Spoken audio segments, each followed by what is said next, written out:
할렐루야. 오늘 12월 세 번째 주일 이 예배에 참석한 여러분과 또 저희 교회 어플리케이션을 듣는 모든 분들에게 주님의 놀라운 축복이 임하기를 축원합니다.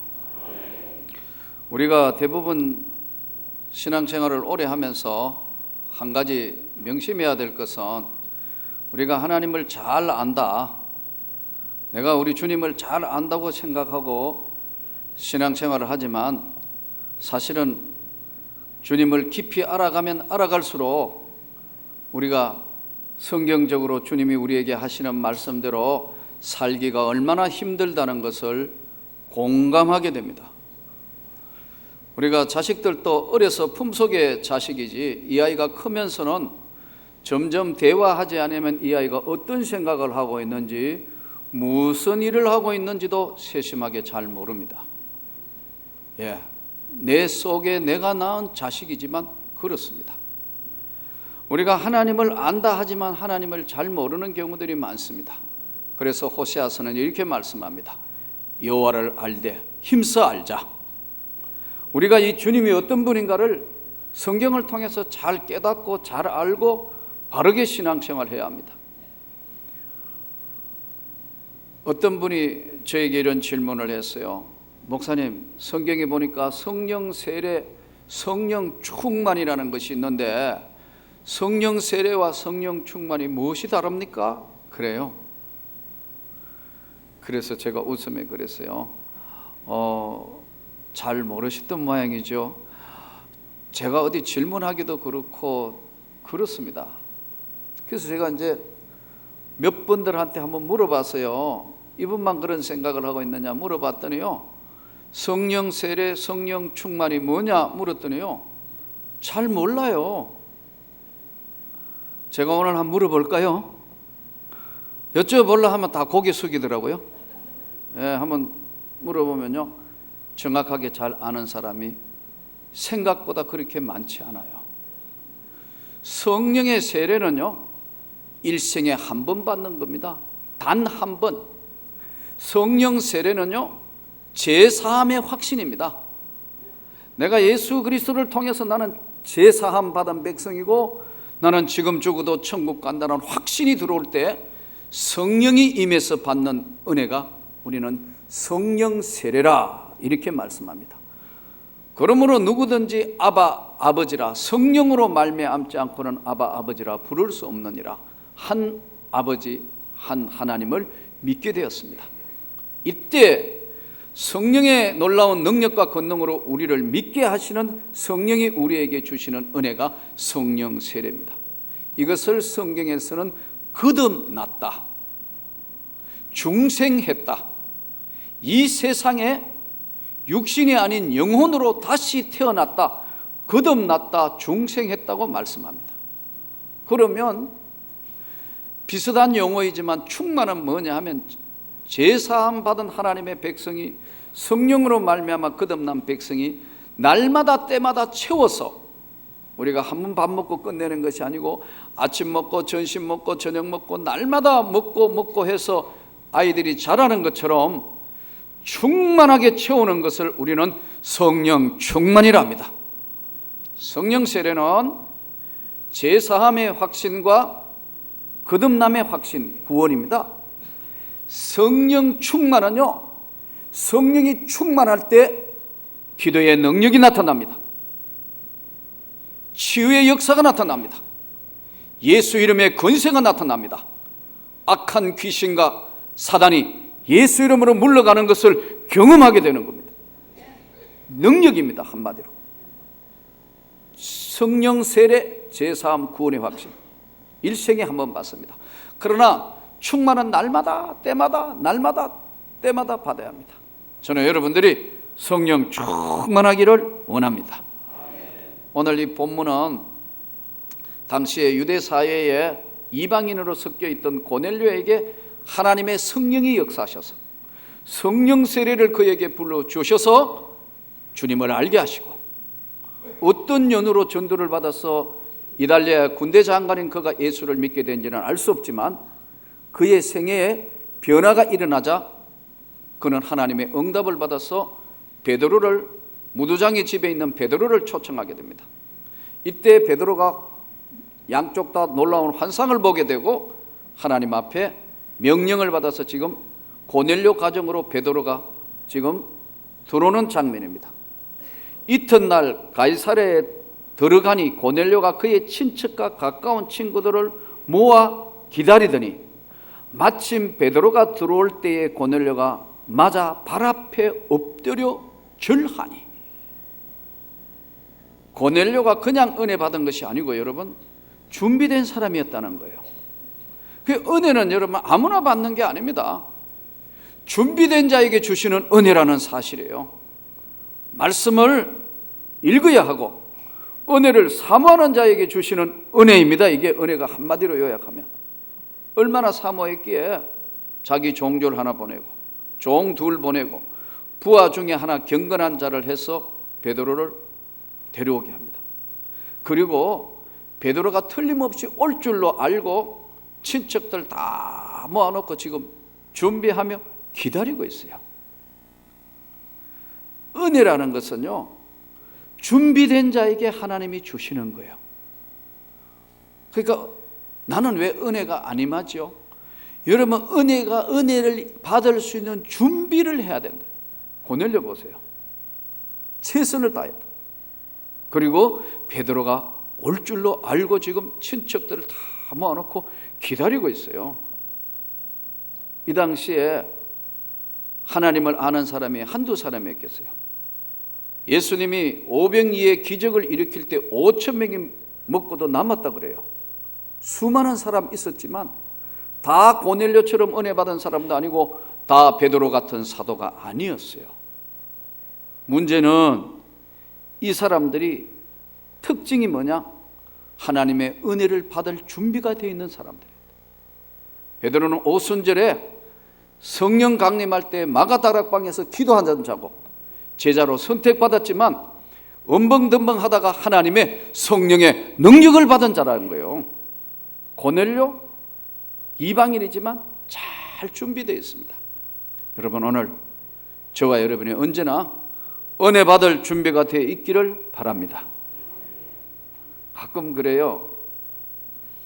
아마 외부에서 신앙생활 하시다가 오신 분들, 명문교회에서만 오랫동안 신앙생활 하신 분들하고의 차이가 있습니다. 저는 여러분들에게 절대로 별로 강요한 일이 없습니다. 강요하지도 않고요. 아마 여기 신앙생활 하면서 다른 교회에 계실 때 아마 뭐 이거 하자 저거 하자 아마 정신 없었을 거예요. 뭐 이거 하고 이 행사하고 저 행사하고 정신 없었을 거예요. 내가 잘 압니다. 그러나 우리 명문교회에서 있었던 분들은 늘 그래 왔으니까 이게 교회가 이런가 보다. 여러분, 제가 왜냐하면 나는 공무원을 10년을 했습니다. 여러분과 똑같이 신앙생활을 해봤어요. 이야, 힘들다. 진짜 내가 공무원 하면서 직장생활 하며 계속 새벽기도 한다는 건 이건 보통 힘드는 게 아니구나. 또 소득의 10의 1조가 하나님의 것임을 고백해서 봉급받은 원천에서 잘라서 받은 것에서 정확하게 10의 1조를 들여가지고 내가 직접 10년 가까이 신앙생활하며 11조 들어보고 하니까 삶에 또 거기에다가 건축원금하고 성교원금하고 다 교회에 헌신하고 해보니까 많은 시간 모든 걸 교회에 투자해보니까 참 쉽지 않구나. 이 평신도 생활이 절절히 여러분의 삶을 내가 경험해봤다. 아멘. 그 될 수 있으면 여러분을 편안하게 해드리려 하는 겁니다. 안 믿어집니까? 그렇습니다, 여러분. 아마 여기서 계속 신앙생활 하셨던 분들은 아마 그럴 거예요. 조금 많이 다르다. 그러나 여러분, 반드시 알아야 되는 것이 있습니다. 편안하게 또 신앙생활 하지만 신앙생활은 두 종류로 합니다. 모든 사람이. 하나는 예수가 삶의 일부분으로 알고 신앙생활 합니다. 내가 그냥 주일날 교회 나왔다. 내 할 일 다 했다. 나 뭐 그러고 뭐 청소도 나오고 난 뭐 그렇게 하고 내 시간 나면 교회 오고 뭐 그렇지. 여러분, 내 삶이 바쁘고 힘들어 가지고 내가 헌신을 못 할 때라도요, 예를 들면 새벽기도 못 나오셨다, 당연하게 생각하면 안 됩니다. 하나님 앞에 언제나 죄송하게 생각해야 된다는 거예요. 자세가, 하나님, 제가 직장생활 하다가 보니까 너무 피곤하고, 제가 육신으로 일을 하다가 보니까 새벽에 일어나 너무 피곤합니다. 그러면요, 전철 타고 가면서도요, 기도하십시오. 또 직장에 도착했으라도요, 덤벙덤벙 시작하지 말고요, 하나님, 전 직장에 나와가 딴 거 다 못했으니까요, 용서하십시오. 오늘 하루 일과 시작하기 전에 그래도 성경 한 장이라도 읽고 하루를 주님 앞에 맡깁니다. 기도하면서 무시로 기도한다는 게 그런 겁니다. 장사가 바쁩니다. 여러 가지 시간이 안 됩니다. 그러면 여러분이 짬을 내서 어떻게 하든 남는 시간이라도 순간순간 기도하고, 또 도저히 이렇게 안 된다면 점심시간이라도 어디 일찍 밥 먹고 잠깐 예배를 드린다든지, 삶이, 예배와 예수의 삶이 연결이 되어 있어야 돼요. 그러니까 일주일에 한 번 딱 교회 와가지고 신앙생활 하고 나는데 이게 다다 이러면요, 성령 충만할 수가 없다 이거예요. 그래서 나는 여러분들이 다시 한번 오늘 이 말씀을 들으며 아무에게나 고넬료가 되게 하고 아무에게나 사도 베드로가 되게 하시지 않는다는 사실을 여러분에게 준비된 자의 삶이 되기를 바랍니다. 예, 직장생활 어려운 거 누구보다 잘 알아요. 예, 힘든 거 누구보다 잘 알아요. 해봤기 때문에. 대부분이 나하고 달라서 보통 바로 신학교 간 사람들은요, 전혀 본인이 그걸 해보지 않았기 때문에 이해한다 하지만 실제로 아이를 낳아본 사람과 안 낳아본 사람은 크게 차이가 나는 겁니다. 아이 뵈면 어떻죠? 입덧 하잖아요. 입덧 해봐. 힘들다 이거. 또 낳으면 어떻죠? 해서 아기가 낳지, 계란 낳듯이 그래 낳는 엄마 있습니까? 아무도 없잖아요. 우리 어머니가 그러더라고. 너는 남자니까 아내의 고통을 모르는 게라. 예? 이러니까 아이 놓을 때 얼마나 힘드는 줄 알아? 그러시더라고. 제가 어떻게 알겠습니까? 그러니까 내 말 잘 들어봐. 어느 정도 힘듭니까? 하니까 아기 놓을 때 전기불이 완전히 그 전기불이 희미해질 정도로 형쓰고 힘쓰고 고통을 받아야 아기가 나오는 거야. 그러니까 그런가 보다. 그럼 어머니, 그럼 한 번만 놓고 그만 놓지요. 그랬더니, 그런데 하나님이 여자에게 다 잊어버리가 또 놓는 게라. 가만히 생각해, 여자들이 잘 잊어버리는 것 같아요. 그러니까 우리 어머니는 8명이나 낳았죠. 왜 놀라세요? 옛날에 다 그래 놨어요. 여러분, 이게 신앙생활이라는 게 똑같다 이 말이에요. 경험해 보지 않으면 안 돼요. 그러나 여러분들이 신앙생활 하면서 어렵다, 힘들다, 경제가 어렵다, 뭐 시간이 안 된다, 그러지 마세요. 먼저 그의 나라와 그의 의를 구하십시오. 교회 새벽에 못 나오면 여러분들이 가면서도 기도해야 된다니까요. 당연한 게 아니에요. 주님, 나는 오늘 새벽에 기도 못 했습니다. 제가 오늘 여러 가지 바쁜 것 때문에 그렇지만 제 중심이 주님 앞에 서 있게 해주세요. 항상 무시로 기도하고 주님과 내가 언제나 동행하고 있다는 걸 잊으면 안 된다 이거예요. 직장이 바쁜 거 충분히 이해한다니까. 나도 해봤으니까. 그래서 여러분들에게 먼 이행사 저행사 강요 안 하는 겁니다. 말씀대로 이 교회를 세워야 되겠고, 여러분들의 헌신은 예수 앞에 삶의 전부가, 중심이 주님 앞에 서 있기를 바랍니다. 고넬료 보세요. 이방인인데 베드로하고 공통점이 뭐 있어요? 아무것도 없어요. 고넬료는 이탈리아 부대 장교예요. 언어도 히브리어를 쓰지 않을 거고 거의 언어 소통도 잘 정확하게 안 되는 말도 달라. 또 환경도 달라, 성격도 달라, 살아온 여건도 달라. 다 다르지만 베드로와 고넬료가 공통점이 뭡니까? 주 예수 믿는 겁니다, 여러분. 하나님 믿는 백성이에요. 그것도 삶의 전부를 중심에서 제일 중심으로, 하나님 중심으로 사는 고넬료에게 하나님이 은혜를 주신 거예요. 이달리아대 군대 장교는 자존심이 대단한 사람들입니다. 황제 앞에 무릎 꿇고 절합니다. 절대로 여러분 함부로 절하거나 맹세하지 않습니다. 직속 상관에게만 명령을 따르고 절합니다. 천부장 앞에, 또 군단장 앞에, 그 앞에 직속 명령 계통의 상관에게만 무릎 꿇고 절합니다. 황제 앞에만 무릎 꿇고 절하는 이 고넬료가, 마침 베드로가 들어올 때 고넬료가 맞아 발 앞에 엎드려 절하니, 이 놀라운, 어찌 이런 일이 일어날 수 있나요?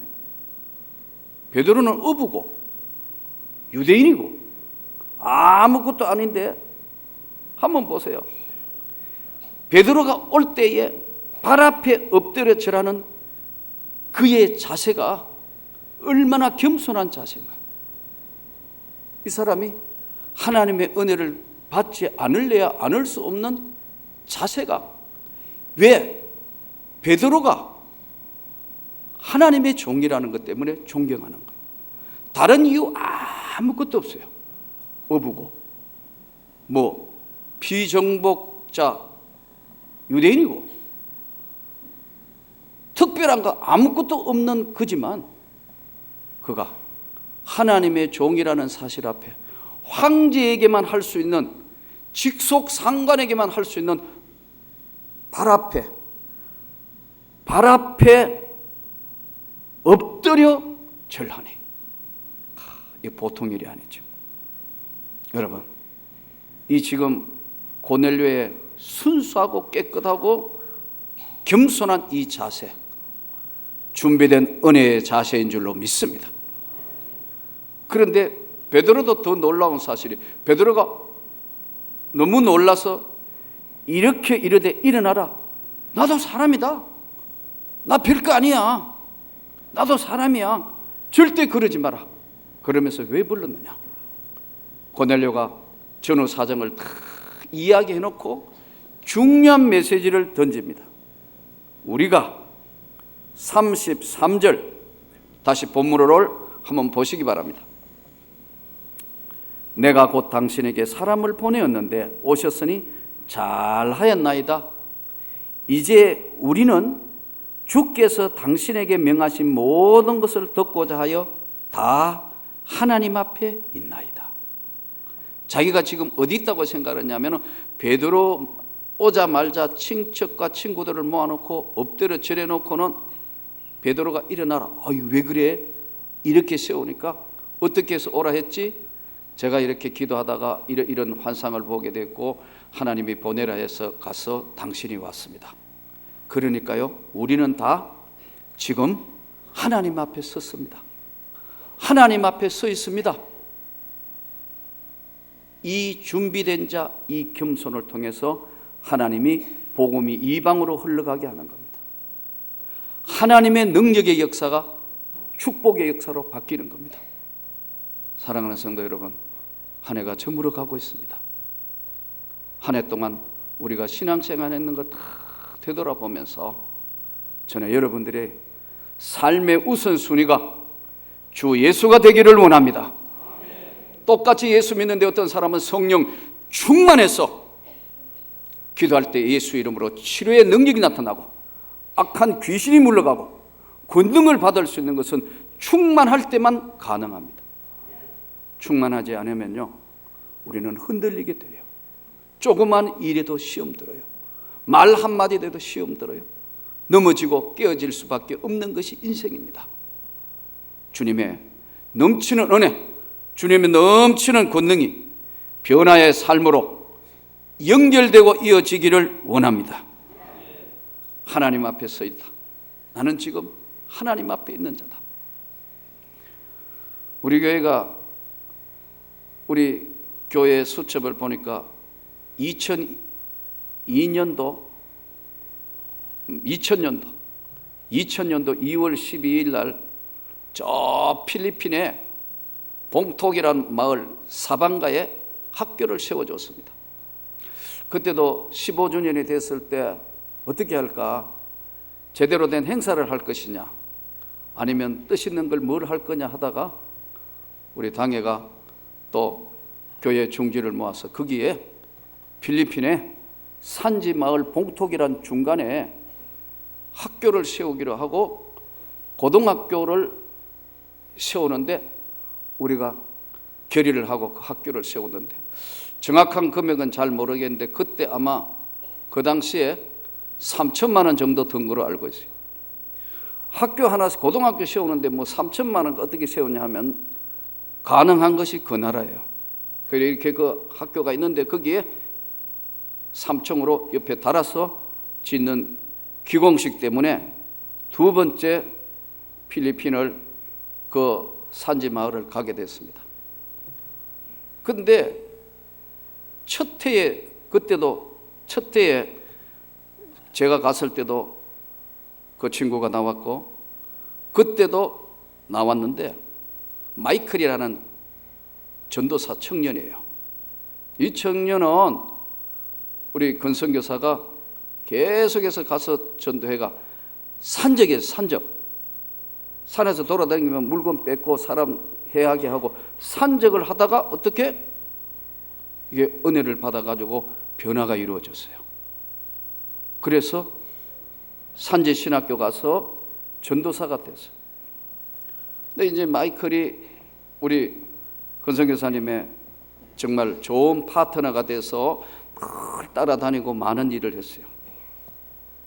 근데 이제 첫 번째 그 산지 마을에 갈 때, 여기 오늘 뭐 우리 장로님들 중에 다녀오신 분도 있고 우리 권사님, 집사님 중에도 다녀온 분들 계시잖아요.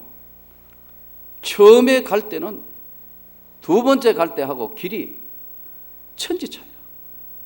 진짜 좁은 도로에 화산 도로 가는데 밑에는 아마 다녀오신 분 제 이야기를 들으면 실감나. 밑에는 만길랑 떨어지라. 뭐 이렇게 만길랑 떨어지에 차 떨어지지 말라고 이렇게 뭐 펜스를 했는데 그런 거 없어. 차 가다가 잘못 바퀴가 어디 돌면 추락. 간단한 거예요. 가만 보니까 길도 안 넓어. 겨우 찌푸니 차 한 대 하고 조금 여러분 여유가 있는 길인데 그게 화산 길이니까 길이 수르륵 수르륵 내려앉네 또. 와, 그 길을 우리 장 교수님하고 총신 교수님하고 같이 갔는데, 이야, 첫 해 갈 때 가니까 세상에 바교에서 그 들어가는데 버스를 타거나 지푸니를 타도 복면을 해야 돼요. 뭔 말인지 모르겠죠? 왜 복면해야 되느냐면 먼지가 하도 들어가니까 이거 복면해 가야 된다고 이게. 예. 그 길을 가는데 필리핀에 가면 지푸니라는 차가 연결하는데 버스도 연결하고 하는데 지푸니 차가 있는데 요 마을로 여러분 그래가지고 6시간을 가는 거예요. 그게 다 가는 게 아니고 6시간 가면 그게 봉톡이라는 마을에 거기서 또 2시간씩 산으로 올라가야 돼요. 예. 근데 가는데 세상에 차가 없어. 시간이 안 맞아가. 지푸니밖에 없대요. 어떻게 할 거냐. 그래서 탔는데 이 지푸니는 정원이 없어요. 안에 짐짝처럼 소복하게 타고 위에 다 올라타가 있고 뒤에 매달려가 가고 그래요. 정원이 없는 차야. 그런데 딱 위에 보니까 오른쪽으로 2칸의 자리가 비어 있더라고. 그래서 나하고 우리 장 교수님하고 교수님하고 저녁에 기도 많이 했기 때문에 하나님이 자리를 주신 줄로 감사하고 기도하고 탔는데 그게 아니라 만길 낭떠러지를 앞으로 보면서 돌거든. 이 쇠로 된 거 그거 이렇게 위에 이렇게가 묶어놓는 그거 하나만 들고 이쪽 턱실이 뭐냐면 제일 가해가 턱실이에요. 운출하면 일로 뛰내리면 되니까. 제일 3등석이 그 자리예요. 세상에 앉았는데 덜거덩 하니까요. 이렇게 들리니까 바퀴하고 차이가 만길 낭떠러지하고 차이가 별로 없어요. 근데 위에서 보니까 직선에서 보니까 덜커덩 하니까요. 몸이 이만큼 내려갔다가 원위치, 내려갔다가 원위치. 와, 6시간을 그걸 하는데요. 나 평생에 회개할 거 거기가 다 회개했어요. 안 가본 사람 이해 못할 거예요. 진짜. 가다가 차가 이렇게 둘이 만났는데 군데군데 이렇게 서로 교행하도록 만들어놨는데 이렇게 했는데요. 빠꾸를 하는 거예요. 야, 근데 빠꾸를 하니까 더 불안한 거 있지. 구름이 저 중턱에 있어요. 얼마나 까마득한 절벽인데 펜스나 이런 게 없다니까요. 두 번째 갈 때는 길이 훨씬 좋아졌더라고. 그래가지고 거기를 도착했는데 제가 당시만 하더라도 목회 경험이 없어가 산지 마을에 가면서 뭐 하려고 또 양복을 가져갔네. 설교하니까 한국 개념으로 생각해가. 그래가지고 3일째쯤 됐는데 마이클이 나보고 그래요. 자기 결혼한다고. 아, 그러냐고. 축하한다. 근데 이 마이클이 나보고요. 자기 소원이 있다더라. 소원이 뭔데 하니까 양복 한 번 입는 게 소원이래요. 그 어떻게 해요?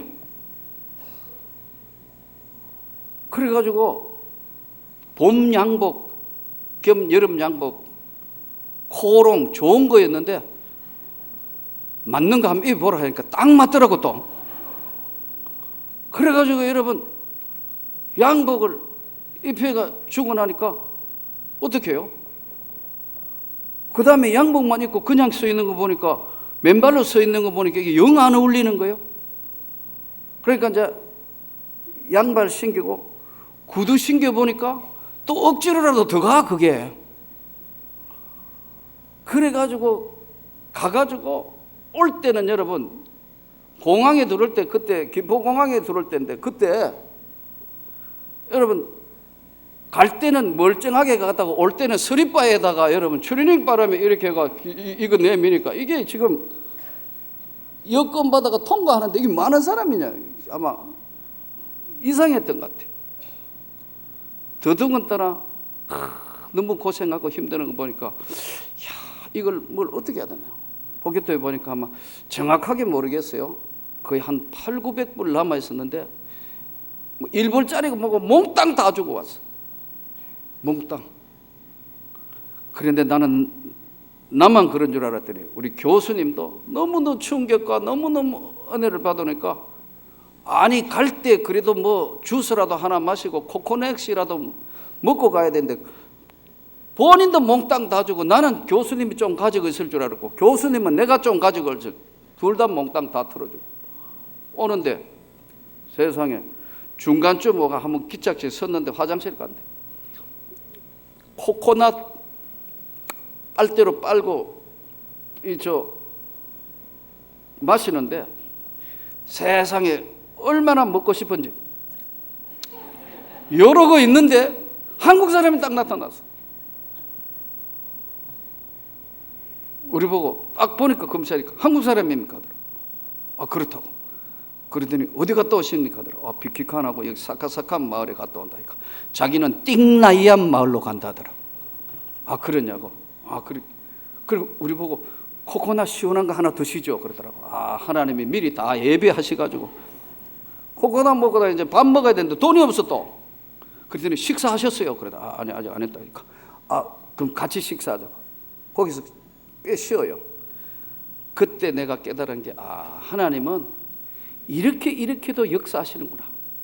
그렇게 지나온 걸 이번에도 이렇게 펼쳐 보니까 명문교회가 지나온 발자취 15주년에 그 사방가에 세운 학교 요즘도 학생들 꽤 많다더라고요. 여러분 저는 오늘 여러분, 우리가 이 시대에 성령 충만 받읍시다. 더 많은 세계 선교에 본격적으로 뛰어듭시다. 우리가 이 주의 일이라는 게 뭡니까? 그래서 그저께도 교수님 만났더니 교수님 내 손 잡고 그러더라고. 이 목사님, 참 우리 그때 안 죽고 살아온 게 다행이네요. 그러더라고. 맞아요. 정말 험악한 동네, 험악한 건데 거기 나가 선교하는 사람도 있어요. 우리가 오늘 이 시대에 예수가 삶의 일부분이 되어서는 안 됩니다, 여러분. 나는 여러분의 삶의 주님이 전부이기를 원합니다. 그러나 그 전부이면서도 내 삶이 바쁘니까 시간을 쪼개어서 모든 영광은 주님께, 여러분의 삶이 올인될 때만 하나님께서 성령 충만 주시고 기도에 응답 주시고 저와 여러분의 가정과 자녀들 위해, 이 명문 교회 위에 놀라운 축복을 계속해서 주실 줄 믿습니다. 오늘 고넬료가 고백한 것처럼 우린 다 하나님 앞에 서 있는 인생입니다. 하나님 앞에 서 있는 인생으로 부족함이 없도록 하나님의 넘치는 축복이 저와 여러분과 교회에 임하기를 주 예수 이름으로 축원합니다.